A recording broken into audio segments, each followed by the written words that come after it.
All I ever wanted in this world is carnage.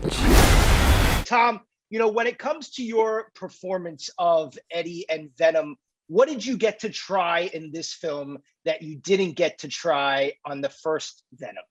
About 10,000 more lines for Venom for a start. Yeah, there you go. There you go. I think fundamentally it was it was being able to implement some of the infrastructure and the sandbox of where Eddie and Venom could maneuver through in beginning, middle, and end, and to carve a journey to then play with laterally to develop the character further, because we established in the first Eddie and Venom meet and here they are. And now the second was very much about how much relationship exercise can we lay down whilst having to follow a dynamic plot to, which is a ride, but how much pull and push can we have between the guys, Speaking of that tug and pull, Andy, you played very famously the character Gollum in the Lord of the Rings films. Like Venom, that was also a character wrestling with these dual personalities. So what was it like for you to direct someone else doing that?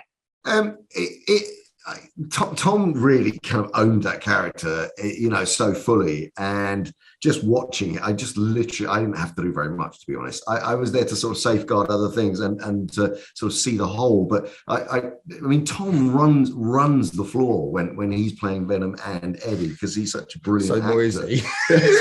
So I mean, just Tom's process is just like, he's so self-sufficient. I mean, and just brilliant. It was just I just literally had to make sure that I could frame it in an interesting way, and then when required, sort of allow the shots to make a physical version of Venom, interesting, I suppose. But the whole kind of, well, we had fun also evolving the emotional arc of them, and that fight. I mean, that was an organic thing, actually. When Venom and Eddie kind of had the big bust up. We have to unpack the pragmatics of it, isn't it? It's like you get the ingredients, and it's like, well, how are we going to fit the room, right? And how are we going to look at this, and how can we optimize the most from it? Exactly. As he describes, me sort of shouting at myself a lot, with in the corner of a room trying to figure out how it's going to sound, but then deploying it into a scene and figuring out the jigsaw as we go along. Is an interesting communique, isn't it? Yeah, really. Okay, right. How do we rescue this alligator into a bathtub? Tom, you share a story credit on this film. You're also a producer. With so much invested now in this franchise, is it your intention to sort of embrace this kind of larger Spider-Man multiverse that's blossoming and have Venom be in these bigger crossover movies now that you've really perfected playing him? There's two answers there that are immediate, both reactionary. So I think one would be remiss as a producer not to look at the long lead, and say, hey, there are opportunities here that one needs to consider very seriously, because we have all the capabilities and the departments that can take care of all of the cross-checking to make sure and ensure that certain things can and could happen in the future with regards regards this IP in inverted commas. So and the other part of me is just so invested in enjoying playing and enjoying my time. Should it be the last movie today, and Venom 2 is the last of it, that up until this point, I immersed myself as much in the bed of it and enjoyed every single relationship within it in creating what I think is, a much stronger movie than the first, and a step forward again with it, that I'm just really enjoying playing Eddie and Venom and being with my team. You know what I mean? So there's long wish fulfillment and conceptuals which cater for team and for, crossovers and universes that I care about, and then I would be remiss not to, and I'd absolutely want to get involved in that 100%. But I'm also really happy with where we're at, and we getting to do something. We did it, and that's brilliant. So I'm pleased with where we are. For sure, that's awesome. Andy, this film is 85 minutes. It's probably one of the shortest comic book movies that we've seen. It's lean and mean. I love that about it.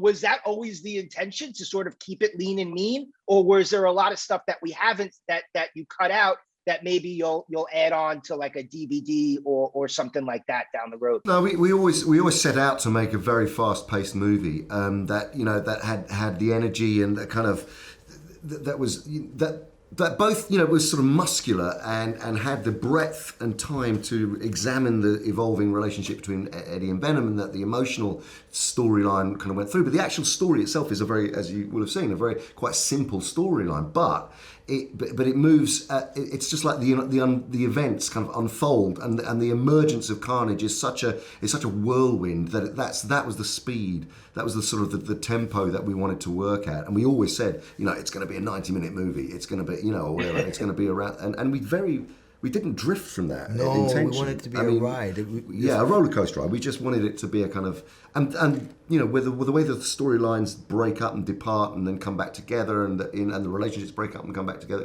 It all felt very metronomic in a way, and yet I don't think you'd want to hang around too much more. Because it needed that thrill ride. And certainly not in this event. I mean, if you had a different context in a TV series or whatever, of course you go lateral. There's so much. There's an embarrassment of riches to mine in the IP. We had to take note of what the audience feedback was from the first one. There are certain elements that people enjoyed that they expect. Okay, part of that is like you want entertaining, and you want to sit down and want to get back and watch something that's going to happen and be be fulfilling, and so, but also, like you say, we have to take care of our characters as well, so it fulfills on a lateral as well as an experiential. So you come and go, that was good.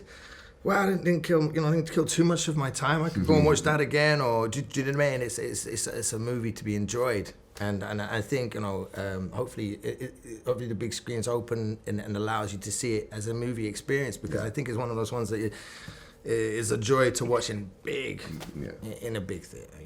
What's mine is yours, and what's yours is mine. So in this film, you play a serial killer who drives around in a red convertible. He gets into trouble with his lover. I couldn't help but get Natural Born Killer vibes from this role. Did you channel that performance, or were you inspired by it in any way while playing Cletus? Well, I wasn't really thinking of, I guess that's Mickey Knox. I wasn't really thinking of Mickey Knox when I was playing Cletus.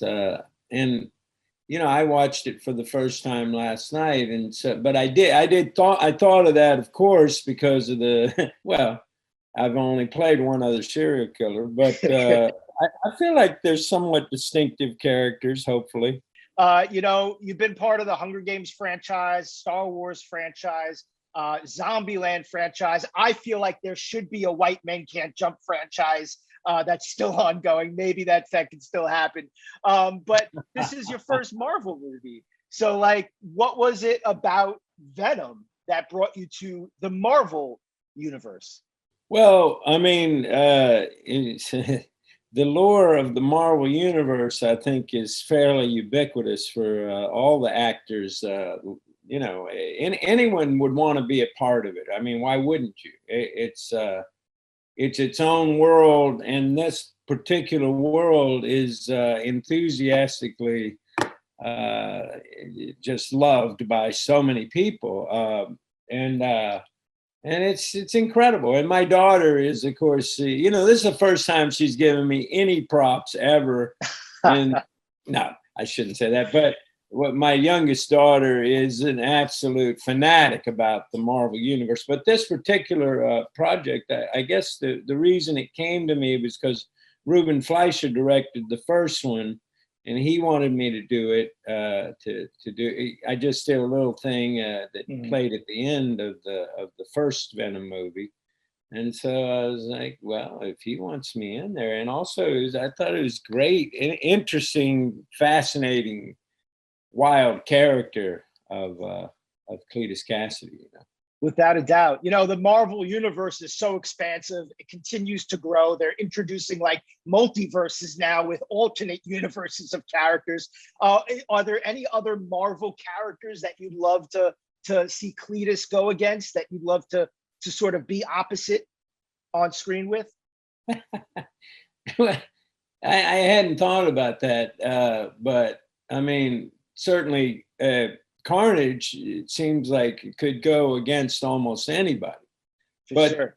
you know, it's going to have to be, you know, Carnage is obviously very evil character, so going to have to be going up against someone good, I suppose. You've worked with Andy Serkis previously as well as a director. You know, fans know him really well for his performances in front of the camera, but what is something unique that you think he brings to the table as a director? When I first met him, Andy, back in, I don't know what it was, 4 or 5 years ago, well, I'm not good on dates, okay? Or just any memory questions, Erik. I'll be totally forthcoming. Anyway, I when I met him, everyone had said this is the greatest guy in the world, literally the greatest guy in the world. So much so that it was almost annoying, you know. Like I thought, there's no way this guy can be as great as everyone's saying. Then I met him, I realized, oh, these people are right.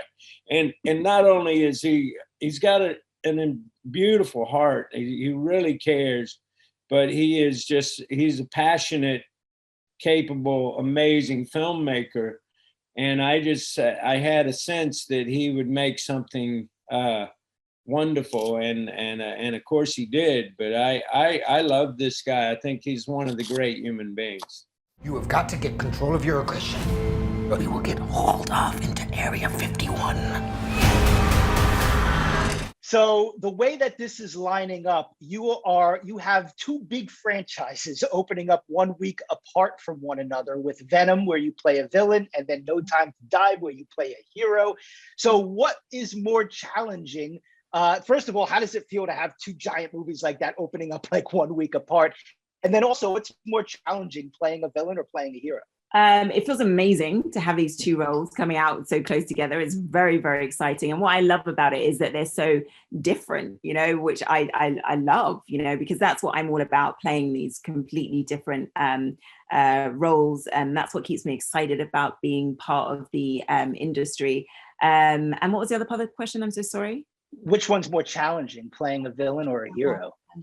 I think it's more challenging playing the hero, because people have very set ideas about what a hero should look like. Whereas when you're the villain, you can literally be anything. So it's like you're totally free, completely liberated from social norms. And that's really exciting. I really enjoyed that. You know, you play a character in this film who has to find her voice because she hasn't spoken in a very long time. As a performer, do you have a time in your career that you remember sort of really finding your voice? Or do you find your voice sort of over and over again with each role that you take on? Yeah, I think it's a matter of discovering your voice each time you take on a role. And I really struggle with the whole thing of like speaking up and being seen. And, you know, I do a lot of hiding behind the script and the character. You know, that's one of the reasons I think a lot of people think that actors are generally like really gregarious and extrovert kind of people, but they're actually not. They're like hiding behind characters, and that's what we love to do. So the thing of finding your voice, yeah, I definitely think it's a process that you need to learn on each role. And in this particular role, in, you know, playing Shriek in Venom, it was a very complicated journey, because Shriek does have such a weird voice, and she has it because she spent all this time in isolation. So it was a matter of working with my vocal coach, Tim Monarch, and he helped me find a way to do her voice, but also sustain it throughout the film without damaging my vocal cords. You know, also you're working opposite Woody Harrelson, you know, and I know that your first big Hollywood movie, Woody was in there. And also Woody has a film called Natural Born Killers that kind of reminds me in terms of a bit of a psycho romance. So, you know, in terms of finding that chemistry, in two people kind of falling for each other amidst this sort of mental hospital scenario, what did you do with Woody, and was it cool kind of reuniting with him again after all this time? Oh my God, it was amazing reuniting with him. And I do think that there's a special connection between, you know, Cletus and Shriek, because it's like they complete each other. So when they're separated, they're almost half of the person. And then when they come together, it's like dynamite, you know, they just become a heightened version of themselves. And there's something really, really special about that. And I feel like that working with Woody just generally, like he's just literally, I just love working with that man so, so much. He makes everything so fun and he's so free and liberated that it makes you as a performer really free and liberated. And, you know, the main thing about, I think about performing is like, don't be inhibited, like just be willing to fall flat on your face and make mistakes and make a complete fool of yourself. And you have to have a great deal of humility in that respect as well. And Woody is like the master of that. And so because he's just willing to go there, it challenges me to do the same. So I feel like he makes me a better performer. Betty, you feel like home to me. Like family.